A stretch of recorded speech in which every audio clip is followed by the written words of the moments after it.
Mas agora a gente está com o Kim Paim, que é um cara que já virou nosso correspondente. Você pode perguntar tudo, ele faz uma análise muito perfeita sobre o cenário político. Primeiramente, é importante falar, boa tarde, meu querido Kim. E aí, Zuckerman, beleza? E aí, pessoal do Pânico, tudo certo? Fala, Paim, beleza? Como é que você tá? Deixa eu criar já aqui uma situação, que a gente tem pautas aqui que indicam o que você vai falar. E eu adorei essa aqui, que é a história do Marcos Valério, do PT. Tem um silêncio aqui, a gente comentou ontem. Exato. Eu quero saber se você sabe o que está acontecendo, que ele abriu a boca, história de corrupção, facções e por aí Ele tá vai. preso? Me desculpe a ignorância. O Marquito acho que foi solto, né? Não, ninguém tá mais preso. Não tá. Aqui no Brasil tá... Só o Cabrolha. Só o Cabral. Sérgio Cabral vai Cabral. ter que devolver 10 milhões. Mas ele tá fora. Mas perto do que ele ficou. Mas ele tá abrindo a boca. Você sabe o que ele tá falando e aí é a sua vez de brilhar. Só pra fazer um parênteses. É regime aberto. Então ele tá condenado em regime aberto. Entendi. Pois não, Paim, manda bala. Diga lá. Pois é, então, a grande questão aí do Marcos Valério, muito do que ele já falou, ele vem falando aí, na verdade, começaram a sair matérias desde a sexta-feira, já teve essas falas no passado, essas afirmações, essas acusações. A novidade até então é que agora quem soltou aí essas exclusivas foi a revista Veja, e agora tem o vídeo do depoimento, das suas afirmações, do que ele tá falando.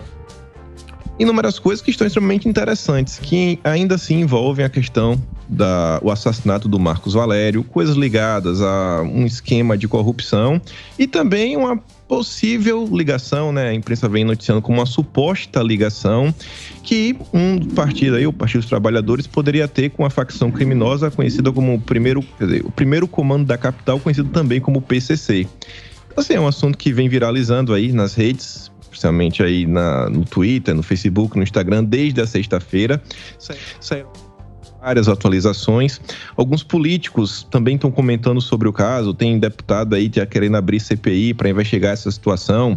A senadora Mara Gabrilli, ela também concedeu entrevista aí recentemente, porque a família dela era envolvida na questão de transporte público. E ela acusa que lá no passado tentaram meio que extorquir a família, né? Falando, nossa, vão ter que contribuir com a questão de propina, senão vai dar ruim, eles não vão conseguir operar aqui na região. Então, assim, é um caso que teve uma certa repercussão. Os deputados da base do governo, inclusive, eles foram até a Comissão de Segurança Pública da Câmara, apresentaram um requerimento e está marcado para a próxima quinta-feira para o Marcos Valério aparecer, né? E prestar alguns esclarecimentos, responder algumas perguntas aí que podem ser bem interessantes e que eu acho assim, que muita gente quer saber um pouco mais alguns detalhes. Mas, Kim, você acha sinceramente que uma CPI que nunca resolveu nada resolveria algo nesse sentido tão grande envolvendo facção criminosa com um partido político? E resolveria. Eu também o potencial dessa CPI sair do papel. Primeiro, principalmente nesse exato momento, né? Se a gente olha para o Senado atualmente, a oposição tentou emplacar a CPI do MEC, o Pacheco, inclusive, ontem leu o requerimento de abertura, não só da CPI do MEC, como também das obras paradas durante a gestão petista e uma CPI que vai investigar o narcotráfico no norte do país. Mas mesmo lendo o requerimento de abertura, ficou acordado aí com os líderes lá no Senado que essas CPIs só irão começar após período eleitoral. Acho que assim, no momento, é mais dando repercussão ao caso, relembrando a população do que está acontecendo. Eu acho algo extremamente relevante, ainda mais em ano de eleição, né? As pessoas lembrarem, pô, olha o que está em jogo, vejam tudo que está acontecendo. E então eu acho assim, que é aquela questão, às vezes, sabe, joga para a plateia. Vamos jogar para a torcida e ver o que é que sai daqui. Essa história aí foi, até hoje é muito complicado. Isso aconteceu o quê? 30 anos atrás? Por aí, né? Sim. Do Celso Daniel, né? 2000? 30 anos atrás, até hoje tem... 20 anos. 20 anos? 20 anos. Foi 2000. Foi muito esquisito, né? 20 anos atrás, até hoje tá mal explicado essa história aí, né? Muito bem. Pois é. Vai lá, Superman. O que mais, meu querido Zuzu? Temos mais? Temos outras pautas aqui, né? A gente tá no tópico aqui. Você quer fazer, Superman? Senão Posso mandar pra ele? Vamos lá. Vai lá. Vamos falar daquela questão da foto lá do Lula, que viralizou nesse final de semana aí. A galera falou que era um efeito do drone, que Erro técnico. era um erro técnico. Teve gente que falou que era montagem. E o fato é que a gente sabe que a turma gosta de pegar, inclusive, fotos antigas para falar que aquela população ali está favorável ao PT, à volta do Lula. Queria saber sua opinião a respeito disso. Muitas pessoas já falaram que aquilo lá era outra coisa que não tinha nada a ver com o PT, eles se infiltraram ali no meio. E aí, Kim? São várias coisas dentro dessa questão da foto. Primeira, começando do fim para o começo, que acabou de falar. Eu sou baiano, né? Sou de Feira de Santana, a gente sabe o que acontece. O 2 de julho é o feriado de independência da Bahia. E em Salvador, né, todos os anos, tem lá uma festa, o pessoal comemora, etc. E aí o Lula resolveu aparecer no evento. Não só o Lula, como também a Simone Tebet, como também o Ciro Gomes. E ficou assim um negócio assim, meio chato, que ficou parecendo, era como se fosse um evento do Lula, uma passeata do Lula. Eu até perguntei nas redes assim, por que então não é a passeata do Ciro Gomes? Por que não seria a passeata da Simone Tebet? Se eles também estavam lá. Então é o primeiro ponto, né? O Lula fala, tô aqui com a população, etc. Só que o que mais chamou minha atenção no dia foi a questão da foto. E não a questão da duplicação, da montagem, do erro, do bug. Fale como você quer. Quando você vai olhar a explicação e o contexto que essa foto aparece, as coisas ficam assim um pouco estranhas. Por quê? A justificativa para o erro é porque era uma foto panorâmica. Sim. Então, assim, uma foto panorâmica, ela é composta, né, por várias fotos. Você vai juntando assim os pedaços e, em geral, a ideia de uma foto panorâmica é você conseguir um enquadramento que não é natural. Não seria aquele 16:9, né, a tela widescreen, ou então, sei lá, uma foto 4:3. Todo mundo já tirou aí no passado. E tem uma coisa que chama a atenção que todo mundo, assim, acho que qualquer fotógrafo iniciante saberia que fotos panorâmicas, em geral, elas são recomendadas para o quê? Paisagens ou objetos estáticos, já que você vai sobrepor várias imagens. Sim. Fica, assim, muito difícil de acreditar que o fotógrafo é oficial do candidato petista, que trabalha com ele há mais de 20 anos, iria cometer um erro desse, de tirar uma foto panorâmica, onde o enquadramento da foto é o mesmo enquadramento de outra foto que foi apresentada depois, para mostrar que não, olha só, temos pessoas nas ruas, e ainda mais que é uma foto tirada de um drone. Ele poderia, sei lá, voar um pouco mais alto, voar um pouco mais longe e pegar, né, a amplitude de imagem que ele quisesse. Então, assim, fica muito estranho, porque você vê que tudo isso acontece exatamente no final de semana, onde a Veja começa a soltar essas notícias, onde o assunto que toma as redes sociais, as pessoas ficam comentando, é a questão aí do Marcos Valério, que envolveu o PT, envolveu o PCC, e aí, no fim do dia, essa questão da foto acabou servindo uma espécie de cortina de fumaça. As pessoas começam a falar da foto e, obviamente, né, também estão falando da questão do Marcos Valério, mas começa a discussão, e aí, é montagem, é duplicação, aí a imprensa que parte da imprensa, pelo menos, que estava calada sobre a questão do Marcos Valério, PCC, PT, etc., entra em campo para começar a fazer análise. Não, olha só, o PT aqui apresenta uma foto, tem pessoas duplicadas, depois a imprensa volta falando, não, aqui foi explicado, foi um bug, e passa mais um tempo, a imprensa já começa, a foto do candidato petista virou munição para os bolsonaristas, para os apoiadores do governo, e aí fizeram aquela festa, conseguiram comentar sobre o PT durante o final de semana, que acho que era uma das pautas, e finge que nada está acontecendo do outro lado. Então isso chama muito minha atenção, assim, é um erro de um fotógrafo super profissional de tirar uma panorâmica, sabe, assim, não faz nenhum sentido, sabe, é um erro que eu não consigo acreditar que um fotógrafo de renome cometeria. Muito bem, deve ser o Delário o fotógrafo dele. Mas, Kim, você acha que isso para a turma da internet fica mais, cada vez mais óbvio o lado da imprensa? Porque quando acontece do outro lado, né, temos 567 reportagens, mas essa não é um erro técnico. Você acha que essas questões elas ficam cada vez também, a questão do PCC que minimizaram bastante, você acha que a turma que vai votar, o cidadão que vai votar, ele está cada vez mais entendendo qual é o lado de grande parte da mídia? Eu acho que se o cara não percebeu, o que está acontecendo, até porque um dos pontos levantados foi um grupo de mídia específico que está completamente calado sobre todos os escândalos, que não começa de agora, porque se você para e olha nos últimos dias, teve o contador do então candidato petista. Ele foi aí, né, alvo de uma operação de suposta ligação com o PCC, uma questão que envolve lavagem de dinheiro, e ganhou mais de 50 vezes na loteria, um cara muito sortudo. Tivemos operação também recente, que tinha como alvo o vereador petista, o Senival Moura, que o irmão dele no passado é o Luiz Moura, era deputado estadual do PT, que foi flagrado pela polícia numa garagem aí das cooperativas de transporte público com 18 membros do PCC.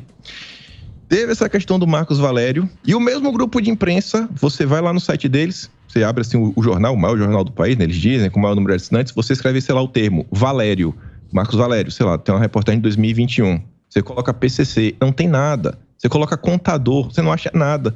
E é um assunto assim que você tá vendo, pô, tá saindo até nos jornais que realmente, assim, não, como posso falar, né, concordam com os posicionamentos do governo, não são pró-governo, jornais de oposição estão comentando, mas tem um grupo específico, você fala assim, cara, o que é que está acontecendo aqui? Sabe? Passa do ponto, até porque no passado eles já comentaram sobre isso, já soltaram nota sobre isso. E as pessoas ficam perguntando, esse silêncio aqui fala muito, né? Você tá calado diante de um assunto que tá todo mundo comentando, tem algo muito estranho, muito estranho.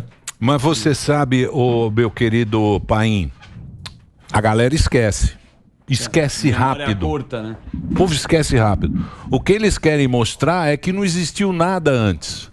É tipo antes de Cristo e depois de Cristo. Zeraram o calendário em Bolsonaro. Nada aconteceu com o PT antes. Exatamente. Nada aconteceu. Tudo aquilo não aconteceu nada. Tudo aquela roubalheira, Petrobras, 2005 lá, o Petrolão. Passadina. Foi Petrobras, Petrolão, Mensalão, Passadina, Dilma, Mensalão.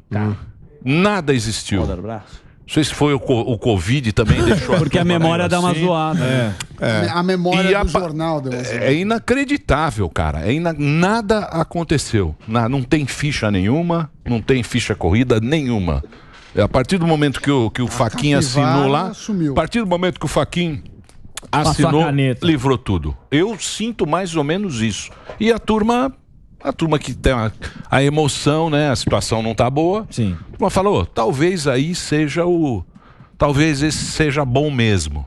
Mas é assim, né? O que nós vamos fazer? Posso fazer uma pergunta pro Kim? Pois não. Dentro dessa lógica. Kim, a gente repercutiu aqui que o ministro Fachin, junto com o Alexandre de Moraes, Dias Toffoli, Gilmar Mendes, Fux, eles vão participar de um painel, o Brasil respeita a liberdade e a democracia. Qual que é a posição que você na Austrália, acompanhando a Suprema Corte da Austrália, você vê a mesma coisa acontecer aí na Austrália? Os ministros, eles se manifestam publicamente nessa constância e fazem ataques políticos ao governo, ao presidente, ao primeiro-ministro, ao presidente? Acompanhando assim, normalmente o judiciário ele tem uma repercussão menor. Inclusive até as coisas que passam na TV aqui, os problemas dos australianos são problemas bem diferentes. Sei lá, aqui no momento o pessoal está preocupado com a chuva. Mais uma vez está chovendo lá na região de Sydney. O pessoal agora está comentando muito, inclusive também sobre as questões econômicas. A inflação, aqui os preços também estão aumentando, não é só no Brasil. Teve até coisa que eu vi o pessoal comentando que o petróleo aí teve uma queda. E diferente do Brasil, aqui é interessante. Aqui quando o petróleo cai, o preço também nos combustíveis cai. No Brasil você vê, né? O preço cai, mas esquece. Quando o preço sobe de novo, eles aumentam mais uma vez, aí cai. O preço sobe pro mesmo valor que estava, eles aumentam de novo. Aqui não, aqui você vê realmente assim uma diferença. Mas sobre essa questão do judiciário aqui, eu, sim, sabe, na imprensa, nos jornais, o pessoal comentando muita coisa, é bem mais reservado do que é a situação no Brasil. Ô Kim, você na Austrália, recente a gente falou aqui que o Bolsonaro não recebeu e não encontrou o presidente de Portugal, porque ele foi falar com o Lula. Internacionalmente, aí, na Austrália, a turma conhece Bolsonaro, Lula, comentam, você acha que tem impacto ou não? Porque a gente fica sempre nessa cabeça, o cara, internacionalmente o presidente não tem notoriedade. Como é que funciona na Austrália a política brasileira? Cara, aqui as pessoas que eu já tive a oportunidade de conversar e falar assim, você é brasileiro, Normalmente o pessoal fala, pô, e a Amazônia, como é que tá? A Amazônia está pegando fogo. Parece que a Amazônia está sempre pegando fogo. Sempre pegando fogo. Você consegue realmente ver como assim, a imprensa brasileira, ela conseguiu colocar fogo na Amazônia o tempo inteiro. Eles conseguiram. Esse é o ápice. Só fala, e a Amazônia tá pegando fogo, né? Eu falo, rapaz, não está. Sabe, relaxa aí, fica de boa. É isso que a galera comenta. Assim, é impressionante. É a mesma pauta. Ou é a Amazônia ou fala do carnaval. O Brasil, né? Carnaval. Eu falei, beleza, escola de samba. Eu falei, não, sou de Salvador, sou da Bahia, na verdade, né? Lá é diferente. Lá é trio elétrico, eu explico como é. Eu falei, interessante. Mas é essa história sempre. A Amazônia tá pegando fogo. Tá certo. Morgadão, vai lá. Sim, o Kim Paim é um cara que tá sempre ligado nos dossiês aí. Ele tem lançado vários. Qual é o próximo dossiê que você vai lançar aí? Porque assim, a galera fala assim, o Kim, ele vem cheio de achismo. Só que os dossiês a gente sabe muito bem que você sempre traz informações que às vezes são bem esquecidas pela turma. Você pega recorte de jornal, informações que saíram na imprensa, monta o dossiê e relembra a galera. Qual que é o próximo que tá na agulha aí? Morgado, juro por Deus, eu nunca fiz um dossiê que eu falei, não, eu vou fazer um dossiê sobre esse tema. Sim. Normalmente, assim, todos os dias eu sento pra trabalhar, começo a ler, na verdade eu vou lendo, né, todo o tempo todo, às vezes pega, abre o Twitter, vê aqui, abre um jornal, recebe uma notícia, por diferentes meios, né, e aí tem dia, na verdade, você fala, rapaz, isso daqui chamou muito minha atenção. Aí você vai e fala, deixa eu buscar uma coisa a mais, aí você busca. Aí depois você já acha outra matéria. Você fala, daqui a pouco você tá com um emaranhado na sua frente e fala, isso aqui é uma história bem interessante. Acho que vale a pena contar. Não é aquele fato que você explica em 5 minutos, 10 minutos. Quando você vê, sei lá, toma 40 minutos, 45 minutos. Então é algo assim sempre bem aleatório. Assim, não assim, eu vou falar sobre isso e acontece.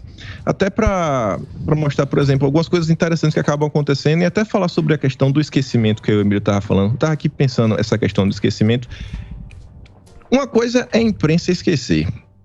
Outra coisa é a população esquecer. Outra coisa, sei lá, é quem depende de informação, como, por exemplo, o mercado financeiro esquecer. Eu fico vendo, nesses últimos dias, né, por causa dessa questão do PT, do PCC, eu fui atrás para tentar realmente entender o que foi o caso do Marcos Valério, essa questão que envolveu os irmãos Moura, do PT, todos esses assuntos. E aí, conversa vai, conversa vem, aí você vê que é o tal do Luiz Moura, que foi o cara flagrado pela polícia com 18 membros do PCC. E não é uma, nem duas, nem três, são várias matérias do hoje apoiador do candidato petista, né, o Reinaldo Azevedo, onde ele tá atacando o pau, chamando o cara de diversas coisas, falando, cara, olha o que tá acontecendo.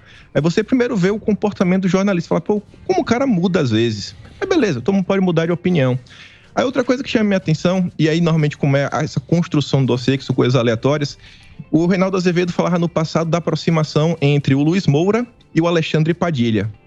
Aí você vai pesquisando, você vai na notícia, você outra e fala, peraí, o Padilha é o homem que atualmente o Lula está colocando para conversar com o mercado financeiro. O Padilha é o cara que foi lá na XP do Benchimol. E a turma do mercado financeiro é aquela turma que, tá preocupada aí com ganhar dinheiro, a turma que adora arrotar sobre compliance, ESG, diversas coisas. Não, aqui, nós somos bonitos, nós somos limpinhos. Aí você fala, cara, vocês não acham que vocês que prezam tanto aí, né, pelo compliance, não, vamos fazer do jeito certo. Vocês esqueceram o que foi que aconteceu no passado, com Mensalão, com Petrolão. Uma coisa é a imprensa deixar de falar por preferência política. Não, a gente quer esse candidato. Outra coisa é quando você vê esse tipo de setores. Outra coisa é, sei lá, a população não lembra. A população está preocupada em trabalhar, sabe? Chegar no final do mês, ter dinheiro aí para, quem sabe, fazer uma fezinha, fazer um churrasco. Tem, sei lá, um extra aí para fazer uma viagem uma vez no ano. Mas isso chama muita atenção. Você vê uma coisa, não tá outra, aí, sei lá, sai outra matéria que do presidente do Grupo Esfera, nas últimas horas na BBC, que, aqui no mercado financeiro, 90% já reduziu o repúdio que tinha pelo PT. Eu falo, o que é que tá acontecendo aqui, bicho? Vocês esqueceram tudo que estava acontecendo no passado? Porque eu acho muito estranho essa turma esquecer. Uma coisa é a imprensa a gente sabe, tem lado. Agora, o mercado financeiro, a preocupação não deveria ser lá, ganhar dinheiro, não deveria ser essas metas, né? Abraçar esse discurso do compliance. Até eu queria ouvir até do Sami, como é que normalmente esse pessoal pensa. Tem horas eu não consigo entender. Não, o mercado financeiro trabalha com expectativas. Eu não acredito que tenha, assim, a mesma mente. Você teve um encontro do Benchimol com o Lula, foi bastante polêmico, mas é uma empresa do setor financeiro. Cada empresa tem suas diretrizes. Mas eu concordo com você e não acho que é só do setor financeiro, que tem muito... interesse escuso. Tem interesses da porta para fora, no sentido assim, a gente faz uma política de ser bonzinho, tudo. Os objetivos das empresas não deixa de ser ganhar dinheiro. Agora, tem gente que ganhar dinheiro, né? Não, acho que a empresa... A empresa pensa no bem comum. Não é que é isso. Vai dormir, mas se ela sinaliza que é o mal comum, ela pode ter uma retaliação de mercado. Se todo mundo fala assim, então quer dizer, as empresas, e aí não é porque é do mercado financeiro. Qualquer empresa. Agora, os bancos nunca ganharam tanto dinheiro como na época do PT. Exato. Não, você teve algumas coisas que o Lula fez. Você lembra aquele negócio lá do crédito consignado? O que é sacanagem, eu acho, na minha humilde opinião, hein? Eu que não sou bestimol, não sou merda nenhuma. É o seguinte, é falar que Bolsonaro é o mal. É o demônio. E genocida. O Bolsonaro é o genocida, é o mal, é o demônio, é a pior coisa que existe, que já pisou nessa terra. Exatamente. E o Lula é um santo, Salvador, esquecendo tudo que o PT fez. Eu não acho que o mercado financeiro ache isso. Claro, mas é o que a gente vê. Se você pegar um economista minimamente sério e fala, ouve as propostas do Lula, seja criar a moeda sul-americana, seja regulamentação revogar trabalhista. Você viu o que o Lula falou aqui do nariz, porra, como é que chama aqui na Fiesp? Quem ganha dinheiro do imbecil. Você viu o que ele falou aqui? Ele falou que bilionário, cara que quer virar bilionário é imbecil. Ele falou o seguinte, ele falou que vai acabar com tudo que o Temer fez, toda essa reforma, tudo ele vai fazer. Eu não acho que uma pessoa... Como é que um cara que é empresário vai abençoar? Eu não acho que o empresário, seja do mercado financeiro ou não, vai de acordo com essa política. A não ser que não tem lógica. Interesse. Não tem lógica. Não tem lógica. A lógica, Emílio, é o que a gente sempre tem falado. Acho que o Kim Paim... Deixa eu só fazer um break. Paim, você pode completar. É só o break pra rede. Vai lá, Reginaldo. Daqui a pouquinho a gente volta, hein? Já presença ilustra aqui nesse programa. Vamos falar sobre isso. A doutora vai estar aqui. Isso. Vamos lá, só pra rede, Reginaldo. A gente continua na TV. Pode falar, Kim. Mandei, Marco. O Marco tava falando.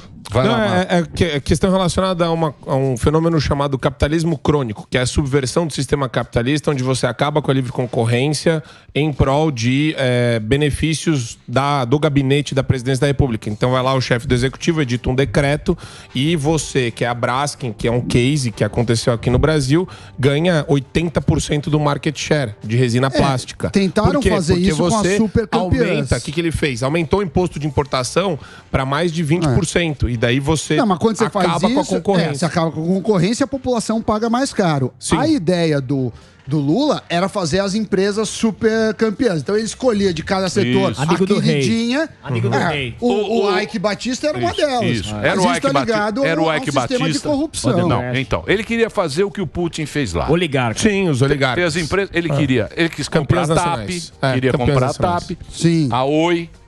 Tinha o careca lá que foi preso, o Ike Batista. O Ike Batista com várias empresas. Os açougueiros. Os açougueiros. E a Odebrecht. Fazendo... o cara era açougueiro lá, pô. Família conhecida. Mas isso dá em esquema. Não vai contra o livre mercado. O esquema... Eu sei, mas é os amigos do poder. Mas eu não acho que a maior parte dos empresários cola esse discurso. Não é a maior parte, são os caras que doaram 3 milhões pro... Você viu lá a pesquisa, era o cara que mais confia? Como é que era? O mais confiável é o Lula. Não, mas ganhando assim de 70 a 30 na pesquisa. Opa, pera lá um pouquinho. Completamente. Mas saiu. Nunca tive, eu sei, mas eu não sei o que passa dentro de uma empresa. Mas eu acho estranho. É esquisito. É isso que a gente tá falando. Muito bem. E aí, Kim Paim, e essa briga aqui agora? Como é que você vai sair dessa? Vai lá, aí na Austrália. Deve tirar o bigode. Você dá essa risadinha. Eu acho interessante. Eu acho que esse debate é um debate interessante. É o questionamento das pessoas. Cara, sabe, vocês não estão vendo o que está acontecendo? Vai ficar todo mundo fingindo que tá tudo normal. Assim, eu não consigo explicar para alguém como o Lula consegue ser candidato no Brasil. Sabe? Eu não consigo entender. Você pega assim, por exemplo, uma coisa que é tão absurdo. Eu até hoje não consegui ver um petista explicando bem por que o Alckmin é o vice do Lula. Primeiro eles falavam que é que o Lula vence em todos os cenários. Em todos os cenários. Datafolha, 21 pontos na frente. Mas o Lula precisa do Geraldo Alckmin para ter mais apoio. Ao mesmo tempo que eles falam que Bolsonaro perde para todos os candidatos, ainda assim tem que trazer o Alckmin. Aí você olha o passado do Alckmin, inúmeras críticas ao PT. Ele acredita claramente o desemprego ao PT. O que realmente aconteceu, a Dilma, ela conseguiu fazer algo pior do que foi a pandemia, né? Num momento que estava tudo lindo e maravilhoso. Você ainda traz a questão aí do PCC. Pô, tem um artigo aí do Congresso em Foco, que é do grupo lá do UOL, grande imprensa, verificados, falando o Alckmin, ele culpou o Lula pelo crescimento aí do PCC no Brasil. E hoje estão juntos. Eu não sei como falar às vezes, eu não sei se você xinga, se você fala um palavrão, Fala, o que tá acontecendo, né? E fica todo mundo nessa. Não, olha só o que tá acontecendo. Aí volta pra Emílio, porque você tava falando, né? Bolsonaro é o mal, Bolsonaro é o terror, tudo de ruim. E o Lula é basicamente um santo, uma santidade, né? Tá todo mundo apoiando, ele é a representação da democracia, é a tal frente ampla, né? Pra conseguir salvar o Brasil do autoritarismo aí que Bolsonaro representa. Exatamente. Exatamente. E pesquisa é uma coisa esquisita, viu, meu querido Paim? A gente não sabe, cada hora muda a influência. Você tem que fazer um dossiê de pesquisa, pô. Traz um pra nós. Faz um paralelo de 2018. Das pesquisas que ele perdia pra todos, como é que foi Deixa realmente? ele fazer o que ele quiser, que vocês não mandam Nossa, nele. sugerindo, Ele não ganha nada. Ele não ganha nada pra estar aqui. Ele tem que falar o que ele quiser. Queira dar trabalho pra ele, senão ele não vem mais. Tô sugerindo. Puta nego grosso. Também não fala mais nada também. Faz o que você quiser. Tem muita coisa. E isso eu acho que é uma das coisas mais interessantes da internet. E talvez até, mudando aqui um pouco de assunto, falar de regulação das redes, censura, etc. Esse é um ponto, cara, a quantidade de coisa que eu já ouvi interessante de pessoas comuns, de falar assim, não toca, pô, você já ouviu falar sobre isso? Já ouviu falar sobre aquilo outro? Aí você tá passando e uma pessoa só colocar uma notícia, colocar uma frase, colocar assim, um direcionamento, isso é importantíssimo. Às vezes assim, fala assim, pô, tá querendo ensinar o cara a fazer o trabalho dele, mas muita coisa assim, às vezes eu falo, cara, rapaz, essas modas tias do Zap da internet, o pessoal acha muita coisa interessantíssima, muita coisa mesmo. Eu acho que é por isso que a empresa tem tanta raiva, né? Acaba, pô, não desenterra esse negócio não, deixa isso aí guardado, né? Deixa isso aí guardado que no momento atual só faz atrapalhar.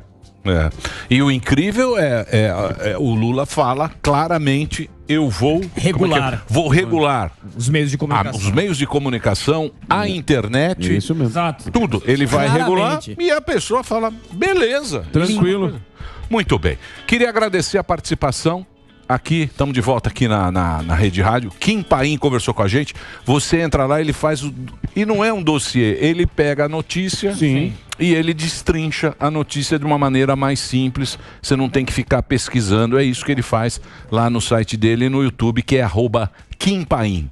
Kim com K, Paim com M no final. E é considerado o bigode mais bonito da internet, da Oceania. É considerado o bigode. Senti que a sua camisa hoje foi em homenagem a mim. Você gostou? Os Britos. Vou acreditar. Super mesmo isso aqui é homenagem aos Beatles. Você sabe o que representa 7 de julho para um Bitomaníaco, não é isso? Vocês sabem? Não faço a menor ideia. Não significa absolutamente nada, mas eu achei essa camiseta e vim com ela. Kim, muito obrigado pela sua participação. Pô, é um prazer receber você aqui. Entra lá nas redes sociais, é só colocar Kim Paim, você já vai ter todo o caminho onde você tem, ele facilita a notícia para você.